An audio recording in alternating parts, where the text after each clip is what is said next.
Kam te je neslo na Radiu Robin? Sredino jutro pomeni, da se seveda nadaljujejo naša poletna potepanja po naši čudoviti regiji, ki ponuja en kup zanimivih zgodb, skritih kotičkov in ljudi, ki jih bomo seveda spoznavali vsako sredo. In Uroš se je danes odpravil na Kras, v Tomaj. In ko ga je ujel pred mikrofon, preverimo zdajle. Uroš, dobro jutro. Dobro jutro tebi, Sandi, dobro jutro vsem poslušalkam in poslušalcem Radia Robin. Ja, mi se nahajamo, bi lahko rekli, v osrčju Krasa, v Tomaju, kjer nimamo samo dobrega vina, dobrega pršuta, ampak tudi kulturni utrip. Nahajamo se namreč v čudoviti Kosovelovi sobi, nedavno prenovljeni sobi, ki ponuja kar tak podroben vpogled v delo Srečka Kosovela in tudi življenje seveda. Ampak jaz nisem ta pravi naslov za to govoriti, zato sem povabil v mojo družbo Matejo Kralj, skrbnico Kosovelove dediščine. Mateja, lepo pozdravljena. Pozdravljeni. Torej, kaj nam tale naša nova prenovljena Kosovelova soba oziroma Kosovelova domačija v Tomaju prinaša?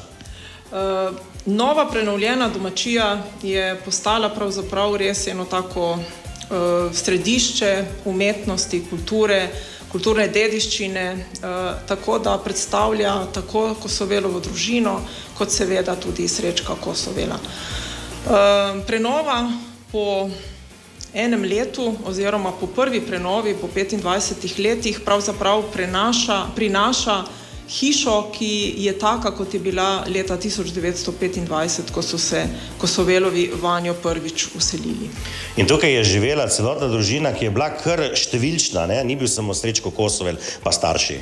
Res je, Anton in Katarina sta imela 5 otrok, zadnji je bil najmlajši seveda Srečko Kosovel in tako se v 2 nadstropjih predstavijo vsi člani te družine, ki so bili vsi zelo, zelo zanimive osebnosti.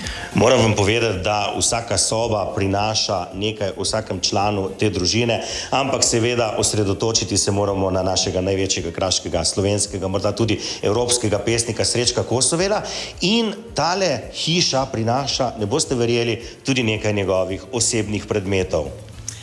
Res je, hiša ima veliko original pohištva in seveda veliko zgodbe, veliko anekdot, raznih spominov in pa osebnih predmetov Srečka Kosovela, ki jih skrbno čuvamo v tejle kredenci, ki se nahaja v sobi, ki je bila v originalu soba mame in očeta. A si jih lahko tudi pogledam? Lahko seveda, bom kar odprla tole kredenco. Tako. Imamo kar nekaj Srečkovih predmetov in sicer njegova znamenita očala in pa seveda cigarete, saj ni več skrivnost, da je Srečko tudi kadil, pisala, žepna ura, igrice in pa seveda tudi tale trobojnica, ki je povezana z njegovim predmetom, z njegovim pogrebom.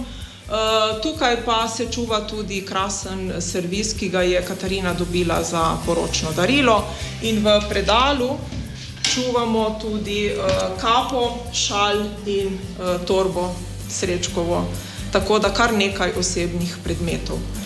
Tako, Mateja Kralj, najlepša hvala za tole predstavitev. Razkrili smo skrivnost. Srečko Kosovel je tudi kadil. Še kakšno skrivnost skriva tale hiša? No, vsega ne bomo povedali. Najboljše, da si jo pridete tudi sami ogledati. Zelo je lepa. Kdaj so uradne ure?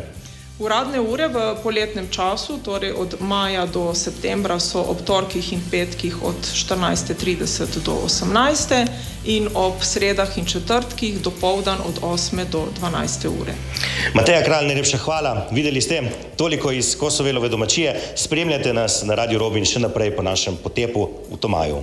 Veliko zanimivosti že takoj na začetku. Uroš ostaja z nami čez celoten dan v živo iz Tomaja. Kam te je neslo na Radiu Robin?